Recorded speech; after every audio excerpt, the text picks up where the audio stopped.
Somos sus esclavos. Y eso nosotros como cristianos tenemos que entenderlo. Somos de su propiedad. Vivimos por Él y para Él. Todo para la gloria de Dios.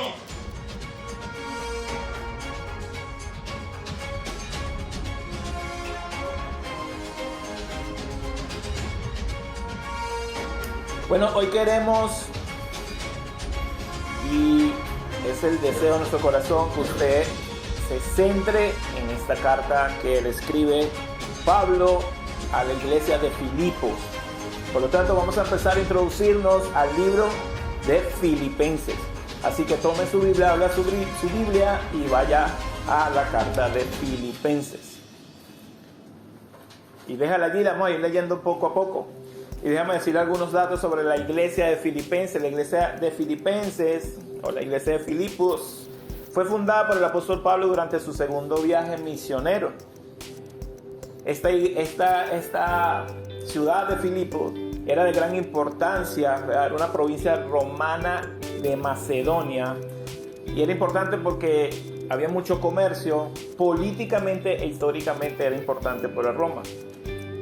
Y es el primer lugar en Europa donde Pablo predicó formalmente el evangelio y estableció la rama de la iglesia. La primera persona en convertirse al cristianismo en Filipos fue una mujer. ¿Cómo se llamaba? Lidia, que era una vendedora de telas de púrpura.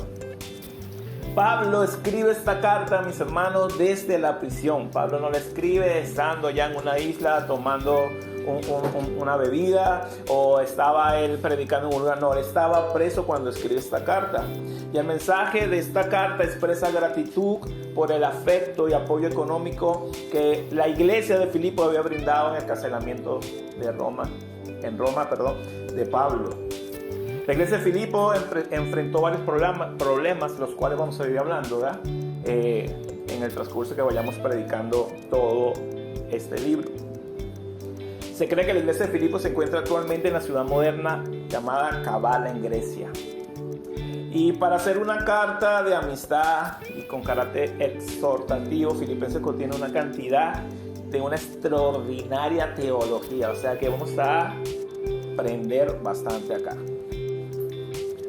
Es importante que cuando nosotros leamos una carta del Nuevo Testamento, nosotros no le pasemos por encima el saludo.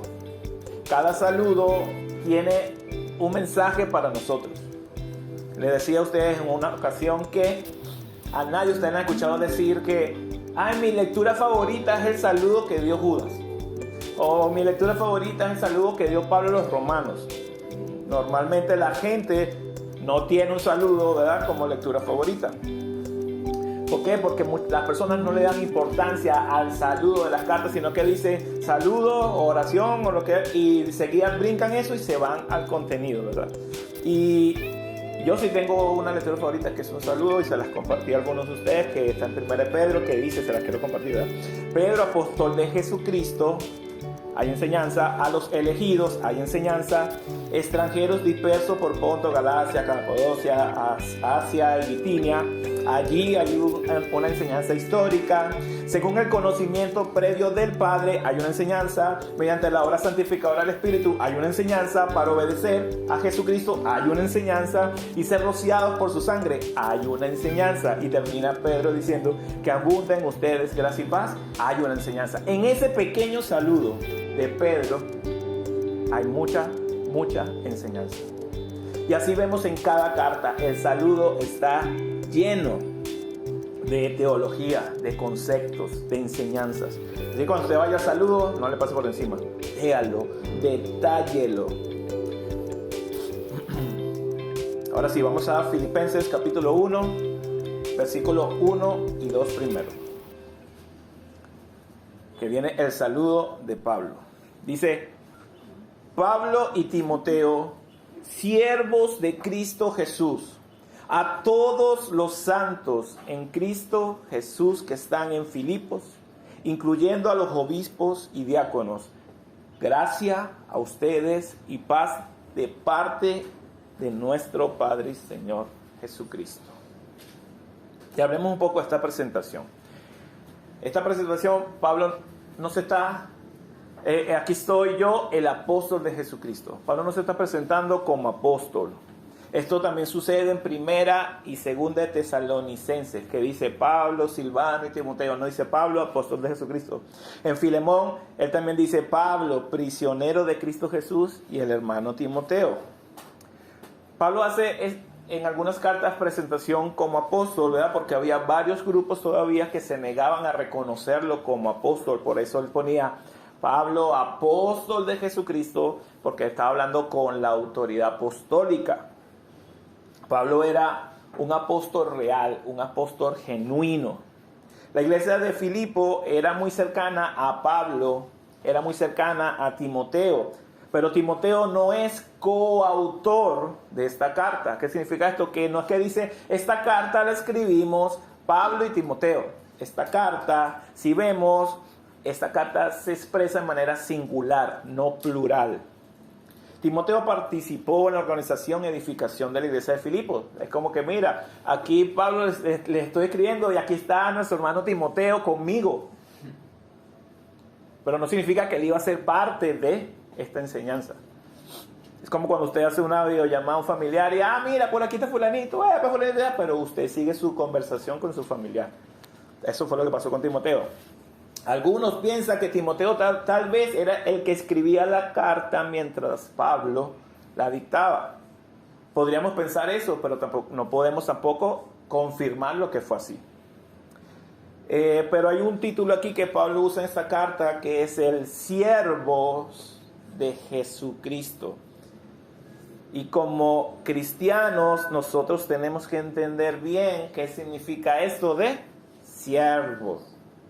La palabra siervo se deriva de varias palabras hebreas y griegas, las cuales nos vamos a enfocar solo en dos en esta mañana.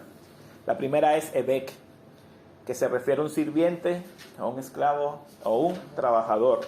Y en griego la palabra es doulos, que se refiere a un esclavo o a un sirviente. En otras palabras, Pablo está diciendo, Pablo y Timoteo, esclavos, sirvientes de Jesucristo. ¿Qué está queriendo decir él con esto? Pablo y Timoteo, propiedad del Señor. Pablo y Timoteo, los que hacen la voluntad de ese Señor. Pablo y Timoteo, los que no tienen voluntad propia, sino que cumplen la voluntad de su Señor. Hermanos, el siervo, el esclavo, el sirviente, no va y dice, yo quiero servir allá a Juan y se va corriendo. Y no, es comprado. Nosotros fuimos comprados por el Rey de Reyes y Señor de Señores. En Primera de Pedro, capítulo 1, versículos 18 y 19, nos enseña lo siguiente, que el precio de nuestro rescate no se pagó con cosas perecederas. O sea, en otras palabras, no fuiste comprado con oro, ni plata, ni con nada valioso para este mundo, sino con la sangre preciosa de Jesucristo.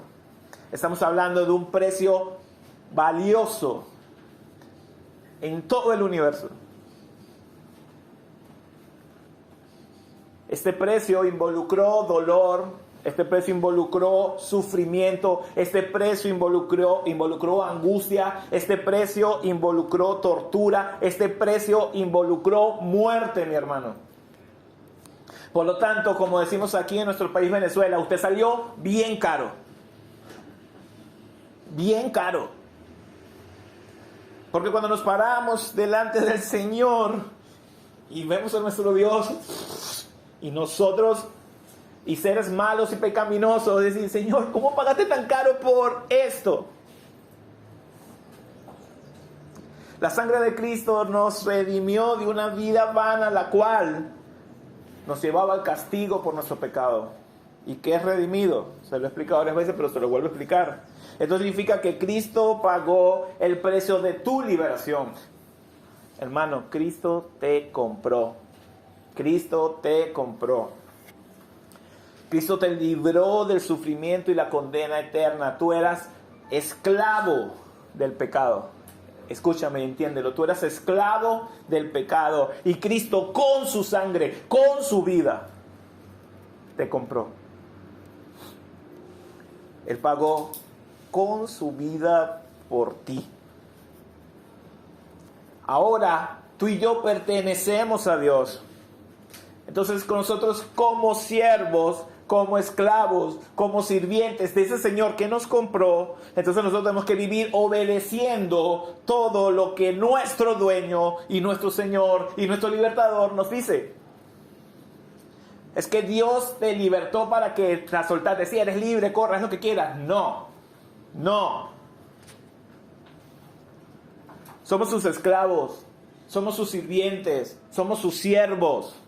Y eso nosotros como cristianos tenemos que entenderlo. Somos de su propiedad, vivimos por Él y para Él. Muchos decimos, Cristo es nuestro Señor, pero ¿realmente es el Señor de tu vida? ¿Realmente tú obedeces como siervo, como sirviente, como esclavo de Jesucristo? ¿Ahora entiendes qué quiere decir Pablo? A decir Pablo y Timoteo, siervos, esclavos de Jesucristo. Te tienen cara hoy así como que...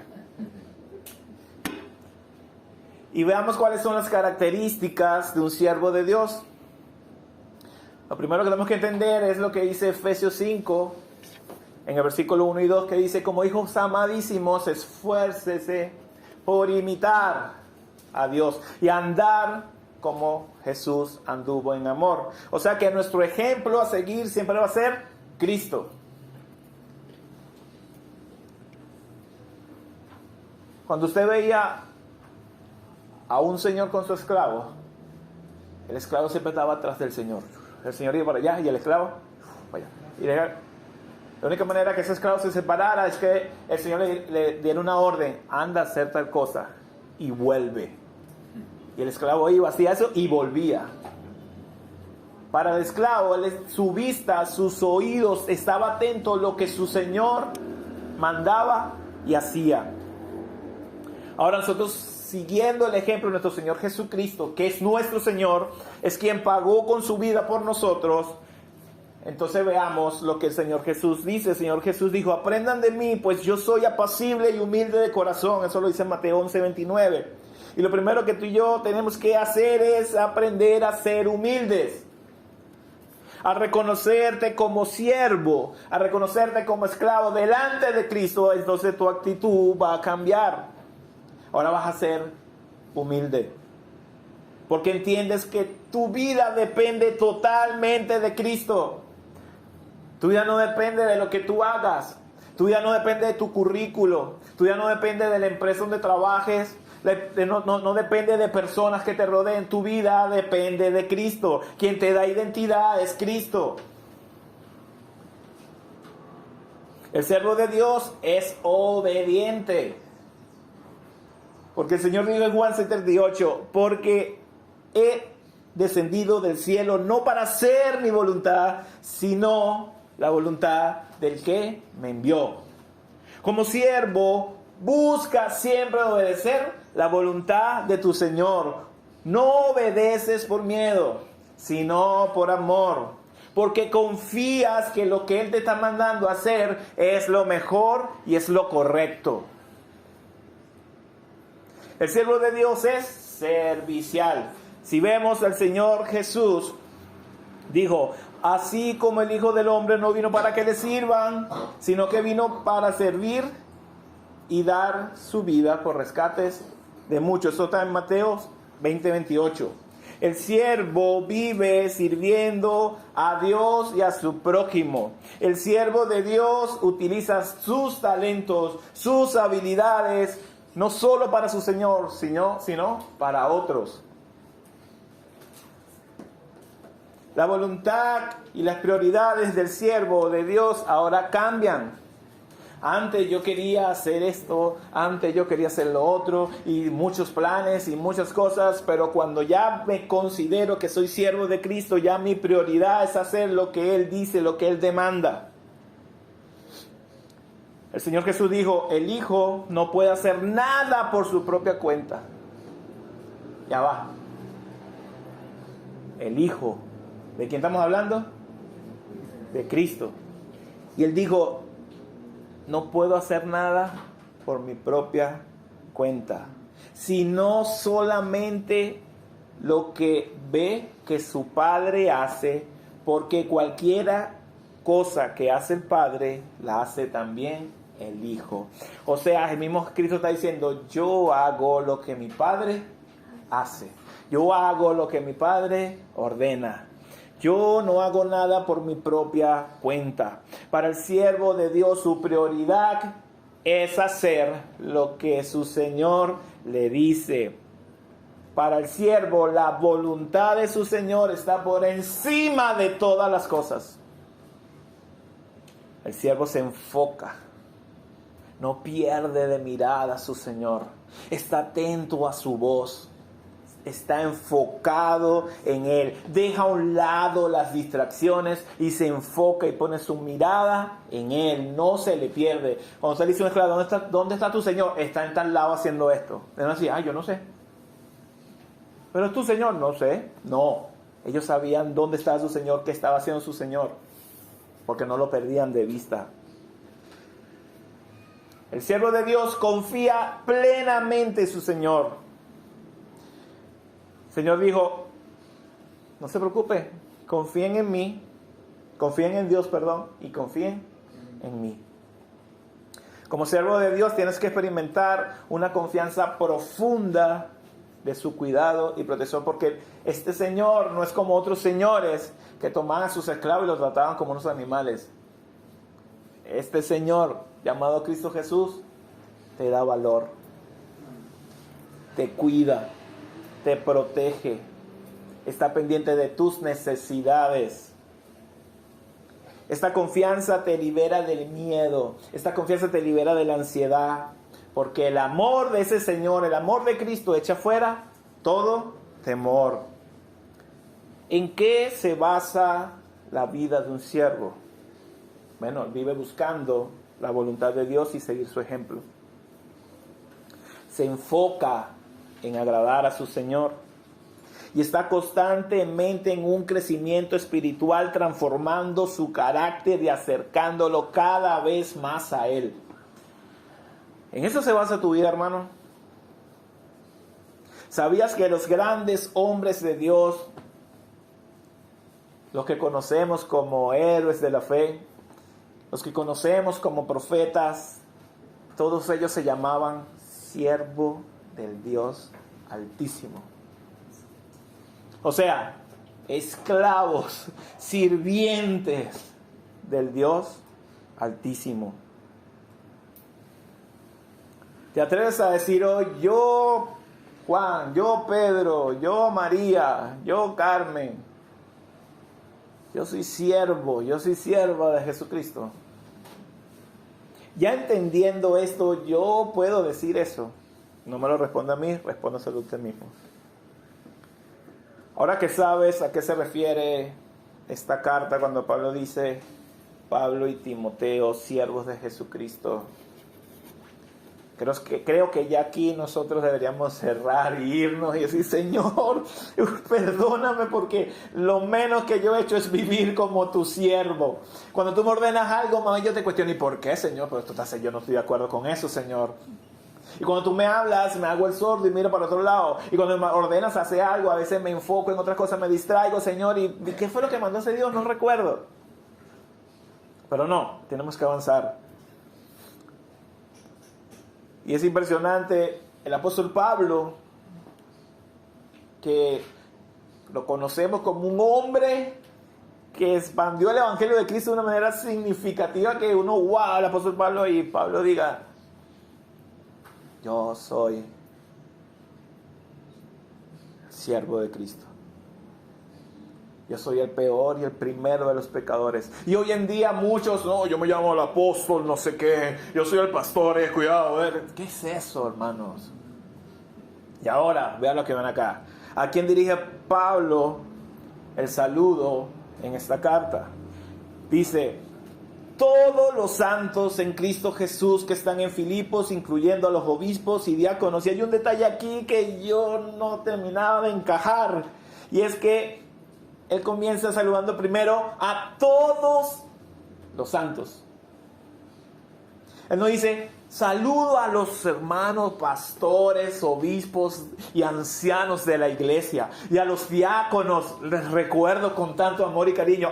Y a la gente de la iglesia. No. Primero saluda a la congregación. Primero saluda a la iglesia. Y no solo que los saluda, les dice santos. Después a los obispos. Después a los diáconos. ¿Qué pasaría si Pablo mandara una carta hoy en día así? A la iglesia tal, cuando el pastor la abre y diga, ¿qué? Pero tienes que hacerlo primero a mí. Yo soy el que manda en esta iglesia. Yo soy el pastor de esta iglesia. ¿Cómo que primero a la gente?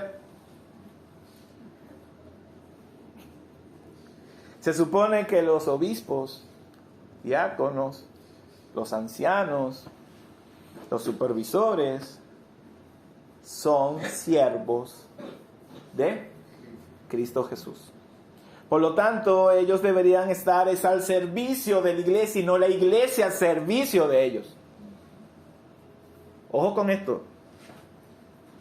Porque hoy en día muchos lo han olvidado. Y me encanta mucho Mateo 20, 26, 28. Anótela por allí, Mateo 20, 26, 28. Y es una palabra que tenemos que estar repitiéndola muy seguido. Que dice, el que quiera hacerse grande entre ustedes deberá ser su servidor. Y el que quiera ser el primero deberá ser esclavo de los demás, así como el Hijo del Hombre no vino para que le sirvan, sino para servir y para dar su vida en rescate por muchos. Muchos pastores hoy nos recuerdan esta palabra. Nosotros somos los servidores de la iglesia. No somos los esclavos de la iglesia de Cristo. Somos los primeros que tenemos que dar el ejemplo. Por eso Pablo dice, saludos a los santos. Casi que dice, y a los diáconos, como dice nuestra hermana Imara, casi se me olvidaba, a los obispos y a los diáconos, también saludo, pero a los santos de la iglesia. Y vamos a la enseñanza aquí. ¿Por qué Pablo le llama santo a todo este montón de pecadores? Recuerda que santo es algo diferente. Santo es algo apartado. Santo es algo separado. Yo me decía, Señor agarró utensilios, ¿recuerdan? Utensilios y los santificó para el servicio de Él. Tomó un día. Este día lo van a santificar. O sea, ese día lo van a hacer diferente. Ese día lo van a separar. Ese día también separó un pueblo. El Señor dijo, todos los pueblos No. Santificó a un pueblo. Entonces yo decía, wow. Y vemos el tabernáculo, ¿verdad? El tabernáculo era santo. Ese lugar era un lugar apartado, diferente, separado exclusivamente para el Señor. Agarró una tribu y la puso a servir a ellos. O sea, esa tribu fue separada. Esa tribu era diferente a todas las demás. Tanto así que ellos no poseían tierra como herencia. Imagínense. Era un lugar totalmente apartado para Dios. Y volvemos a la carta. Pablo saluda a los santos de la iglesia. Pablo saluda a los que son diferentes. Pablo saluda a los que son apartados. Pablo saluda a los que son consagrados a Cristo. Porque el que está en Cristo, y escúchame, hermano, el que está en Cristo vive de manera diferente. No igual al mundo. El que está en Cristo habla de manera diferente, no igual del mundo. El que está en Cristo piensa de manera diferente, no igual al mundo. Es diferente a todas las corrientes satánicas de este mundo. ¿Entiende cuando Pablo dice, Saludos a todos los santos. Está hablando a todos aquellos que han sido apartados, separados, y Dios los ha hecho diferente para Él. Y continúa. A los obispos, que son a todos los pastores, ancianos, supervisores o responsables de la iglesia, y a los diáconos. ¿Quiénes son los diáconos? Bueno, los servidores de la iglesia, los que están bajo la autoridad del obispo o el pastor, que desarrollan una labor de servicio dentro de la iglesia. ¿Sabes que el diácono es como se dice en nuestro país? Como el todero. El diácono está capacitado para enseñar, para aconsejar, para dirigir.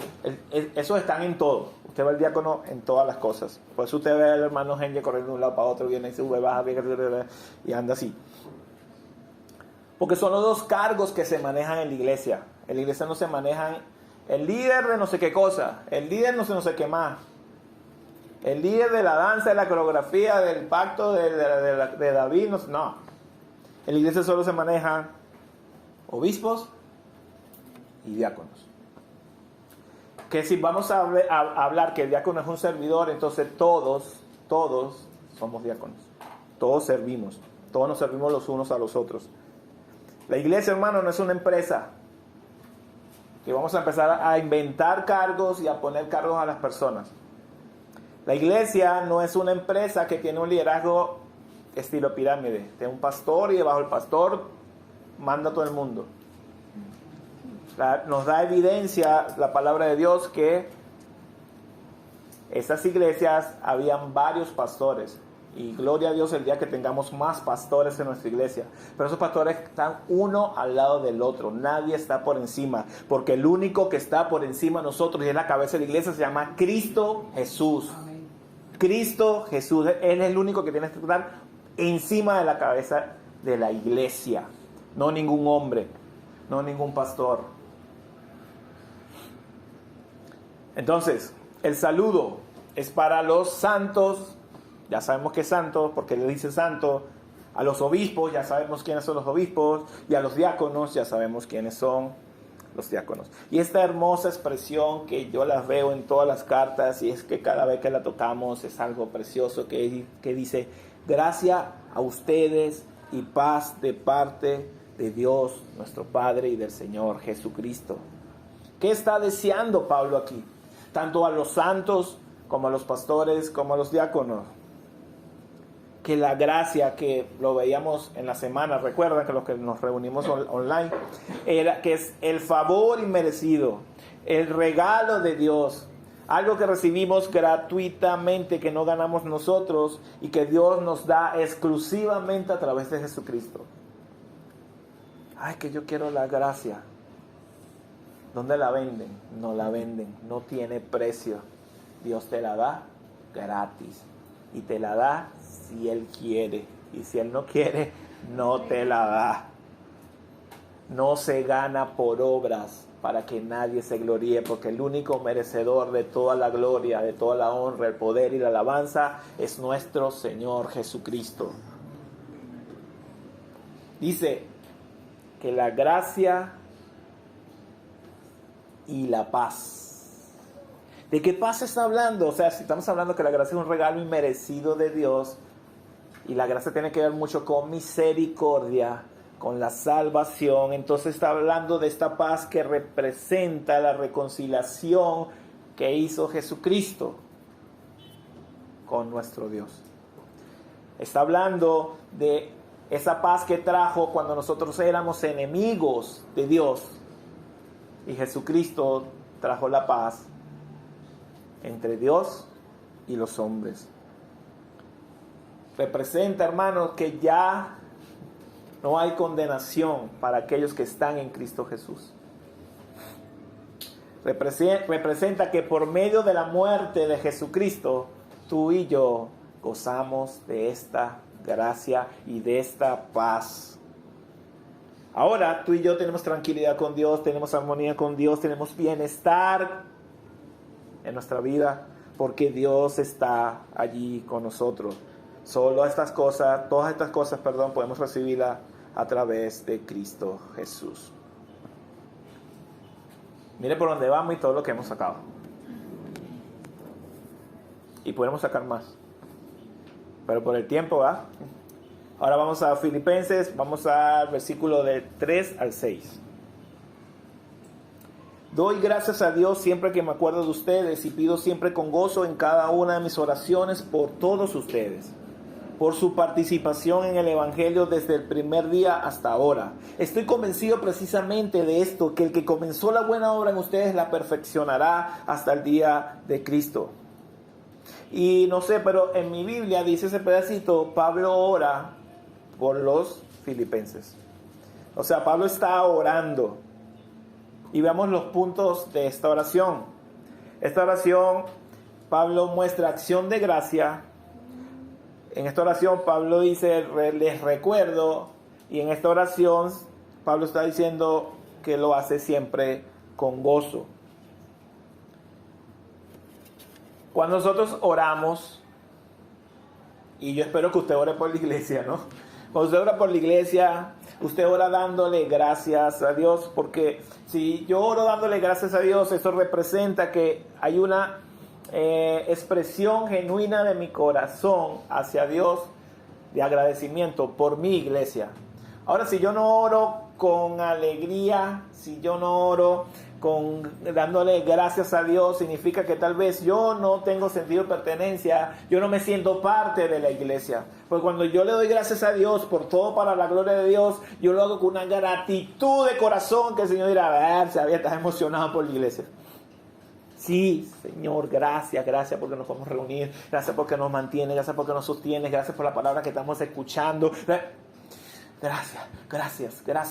Y eso es lo que está haciendo Pablo aquí. Dice, doy gracias siempre que me acuerdo de ustedes. ¿Cuántas veces usted a la semana se acuerda de sus hermanos? Usted ni se acuerda. Usted se acuerda solo, ay, yo tengo que ir el domingo para allá. Ok, sí, ay, me acuerdo del hermano grandote, el hermano Juan, el grandotote. Y me acuerdo de Matías, que es el más chiquito de todos. No. O usted siempre se acuerda de sus hermanos. Porque esto demuestra amor y preocupación entre nosotros. ¿Sabes? La iglesia es una familia. Y usted no se acuerda de su familia una vez al año. Bueno, algunos sí. Pero lo normal es que tú te acuerdes de tu familia constantemente. Y Pablo dice, siempre, no dice a veces me acuerdo, no, siempre me acuerdo de ustedes. Hermano, yo ni me acuerdo de usted en la semana. No, hermano, acuérdese, porque esto demuestra el amor que usted tiene por el cuerpo de Cristo, demuestra el amor que tú tienes por tus hermanos, demuestra tu preocupación por ese que está viniendo cada domingo y se está conectando cada miércoles. Estamos allí todos juntos creciendo en gracia y creciendo en el conocimiento de nuestro Señor Jesucristo. Entonces, recuerde siempre a las personas en la iglesia. Ore. ¿Cuántas veces usted ha parado a decir, vamos a orar por los jóvenes de la iglesia? Hoy vamos a parar a pensar, voy a orar por Eduardo, voy a orar por Juan Andrés, voy a orar por Matías, voy a orar por Neymar. Señor, guárdalos en sus instituciones, Padre, que nada de estas cosas que están pasando ahorita en nuestro mundo les alcance, Padre, que ellos puedan ser usted ora por ellos. Usted ora, Señor, te pido por mi pastor, te pido por nuestro diácono, Padre, abre sus oídos a tu verdad para que ellos nos puedan enseñar correctamente. Ay, hermano. Tienen cara de ponchado, eso me asustó. Y dice, pido siempre con gozo. No que, ay, Señor, doy gracias por Juan. Y me acuerdo de quién es el otro que vino. La hermana María. Cuando oramos con gozo, porque nuestra oración tiene que ser un acto de gozo. Entrar por sus puertas con acciones de gracia, entrar por sus puertas con alegría, con gozo. Estás delante de la presencia del Creador del cielo y del universo. Estás delante de aquel que te salvó y te rescató. Ay, Señor, aquí voy a orar. No, con alegría, con gozo. Recuerde, Pablo da gracias, se acuerda de la iglesia y ora con gozo. Dígalo conmigo, Pablo da gracias, siempre se acuerda de la iglesia y ora con gozo. Yo espero que a partir de hoy usted ya cuando vaya a orar, gracias Señor. Padre, me recuerdo a mis hermanos, bendíceles, protégeles, ayúdales en sus necesidades, sus dificultades. Padre, qué gozo, me siento gozoso, alegre que estoy orando por ellos.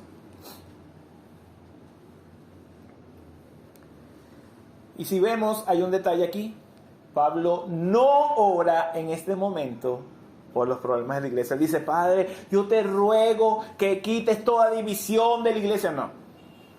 Él simplemente está dándole gracias a Dios por ellos. Señor, es que cuando yo me acuerdo por ellos, siento una gratitud. Y qué alegría me da orar por ellos. Él no está diciendo, Padre, tú... No. Pablo sabe el compromiso de esta iglesia con el Evangelio de Cristo. Por eso Pablo se alegra. Porque dice, ya para buscar el texto, doy gracias a Dios siempre que me acuerdo de ustedes.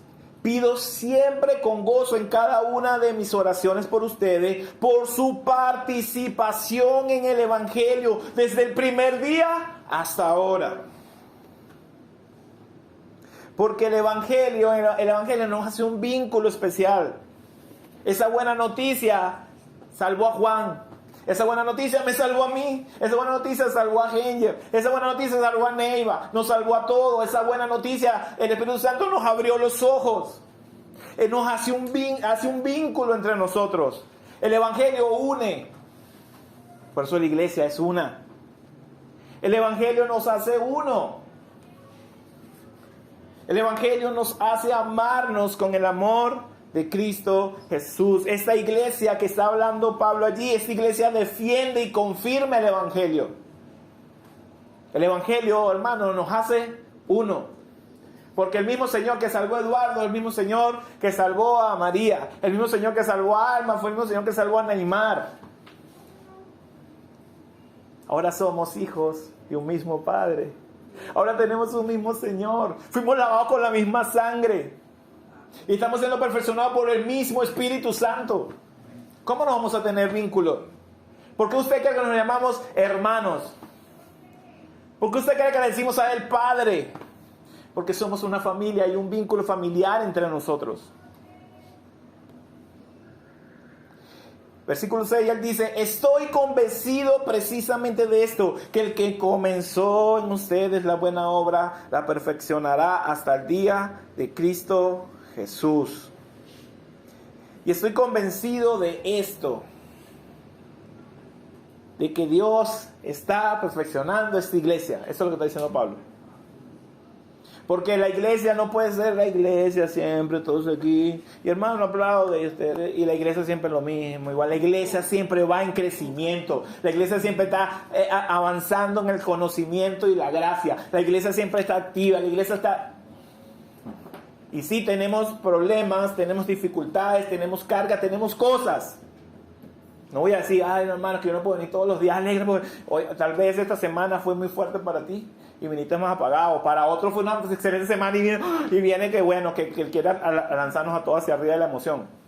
Pues no todos venimos iguales. Pero la iglesia tiene que avanzar, la iglesia tiene que crecer. Y no hablo de crecimiento en número, porque vemos iglesias que tienen miles de personas, pero su conocimiento en Cristo, en la gracia, su estilo de vida no tiene nada que ver con el Evangelio. Y eso es lo que está diciendo Pablo. Estoy convencido de que Dios está perfeccionando esta iglesia. Hay evidencias de crecimiento de la iglesia de Filipos por el Evangelio. Entienda, Dios comienza algo para terminarlo. Nunca lo va a dejar por la mitad. Él no dijo, vamos a crear, hágase la luz, y hizo la luz. Y ahora que pase esto, y ay no, ya me flojera, ¿no? Que lo sigo después. No. Ay, voy a salvar a Stephanie, pero ay, no, la hago después, van a dejarla por la mitad, y Stephanie queda toda ahí por la mitad. No. Todo lo que Dios comienza, tenga la seguridad que lo va a culminar. Y voy a las palabras de Pablo en Romanos 8, 28, 30. En esta porción de Romanos nos dice que Dios dispone de todas las cosas para el bien de los quienes lo aman, los que han sido llamados de acuerdo con su propósito. Por lo tanto, Dios va a estar usando todas las cosas en tu vida para el bien. Y tú decías, hermano, pero Dios la otra vez me metió una cosa que para mí no era bien. Hermano, eso es para tu crecimiento. Porque Dios no te va a dejar por la mitad. ¿Acaso Dios te va a poner en situaciones y a dejar, estas situaciones en tu vida para que tú quedes igual? No, es para que tú crezcas. Porque a los que Dios conoció de antemano también los predestinó a ser transformados, escúcheme, según la imagen de su Hijo. Entonces, ¿acaso Dios lo va a dejar por la mitad? ¿Sí o no? A los que predestinó también los llamó. ¿Para qué? Para dejarlos por la mitad. A los que llamó también justificó. Para dejarlos por la mitad. A los que justificó también los va a glorificar. Para dejarlos por la mitad. No, Dios comenzó esa obra en ti y la va a perfeccionar hasta el día de Cristo. Tranquilo, no vas a quedar por la mitad. Segunda de Corintios 3, 17 y 18 nos dice que somos como un espejo que refleja la grandeza del Señor. Escuche, cambia nuestra vida. Gracias a la acción de su Espíritu en nosotros, cada vez nos parecemos más a Él. Aleluya, gloria a Dios. El que comenzó la buena obra, la va a dejar por la mitad. Dice el texto, no, la va a perfeccionar. No es que la va a terminar, no, es que la va a hacer perfecta. Perfecta. Ahora vamos al versículo 7 y 8. Y en mi Biblia vuelve a poner, Pablo ora por los filipenses. O sea que Pablo en su saludo fue más oración que... Es justo que yo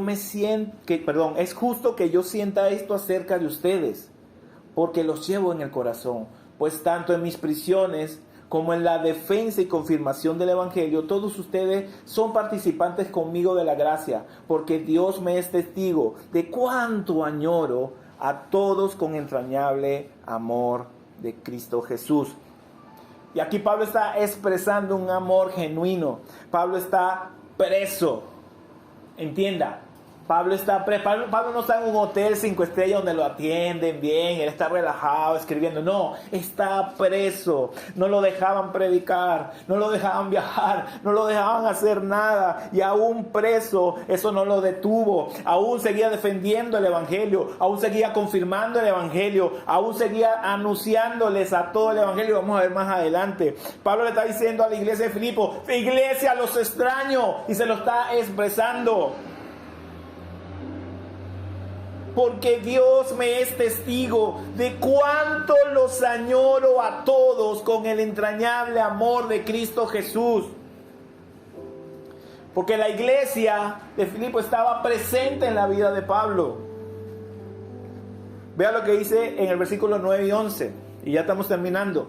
Y esto pido en oración, que el amor de ustedes abunde aún más y más en el conocimiento verdadero. ¿En el qué?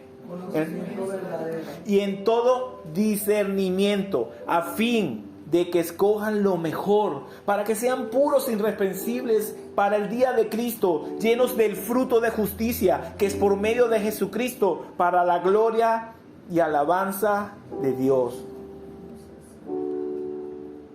Wow. Que el amor abunde, que el amor crezca basado en el conocimiento de Cristo Jesús. Yo necesito conocer a Cristo. Yo necesito entender a Cristo para poder amar. El amor crece donde la verdad y el discernimiento de Cristo crecen. Si la iglesia no crece, el amor no va a crecer. ¿Lo entiende? Por eso necesitamos conocer más a Cristo. Necesitamos vivir con Cristo. Necesitamos obedecer a Cristo. Porque esta verdad y este discernimiento va a crecer en nosotros. Y debemos esforzarnos por mantenernos en el amor. El amor que habla Pablo aquí no es un amor sentimental. Es que yo tengo sentimientos de amor. No. Está hablando del amor de Cristo. Está basado y tienes raíces este amor en el Evangelio. está basado y tiene raíces en la madurez cristiana. Yo le digo a Juan, que Juan es así grandotote, así, yo le digo, Juan, yo te amo en el amor de Cristo. Y Juan me va a decir, gracias hermano, y me da un abrazo. O tal vez me va a decir, yo también te amo. Pero si yo le digo a otra persona allá abajo, a otro hombre, mira, yo te amo en el amor de Cristo, me va a decir, ay, vale.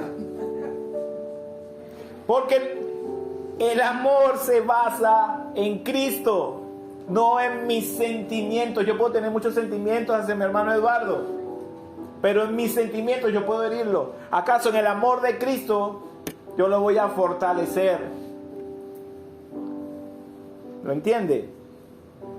Igualmente el matrimonio que solo se basa en el amor mío sentimental, eso va para abajo.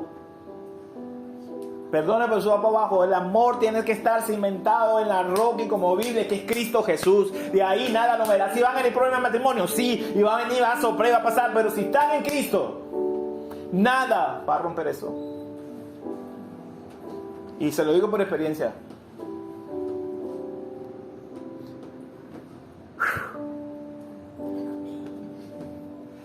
Pablo dice, escojan lo mejor. ¿Pero qué es lo mejor? El amor de Cristo, mis hermanos. El amor del Evangelio de Cristo. Escoge amar como Cristo. ¿Cuál es el resultado de yo escoger amar como Cristo? Para que sean puros e irreprensibles. Entendamos que mientras crecemos en el amor y el conocimiento de Cristo, esto nos va a llevar a una vida pura e irreprensible. ¿A qué nos va a llevar? Bueno, que vamos a estar llenos del fruto de justicia. ¿Y qué es el fruto de justicia? El fruto del Espíritu Santo. El fruto del Espíritu Santo es amor, gozo, paz, paciencia, benignidad, bondad, fe, mansedumbre, templanza. Todo para la gloria de su nombre. Yo leo esto y... Tenemos que amar como Cristo. Andar como Cristo. Somos sus siervos, somos sus servidores. Hermano, ora por tu iglesia. Ora por tu iglesia. Recuérdala. Ámala. Dale gracias a Dios por ella. Para que crezcamos en el conocimiento de Cristo. Para que crezcamos en el amor. Para que crezcamos en la humildad. Para que crezcamos en la fe. Para que crezcamos en la gracia. Para que crezcamos en el conocimiento de aquel que entregó su vida por nosotros. Crezcamos en el amor de Cristo. ¿Se pone de pie?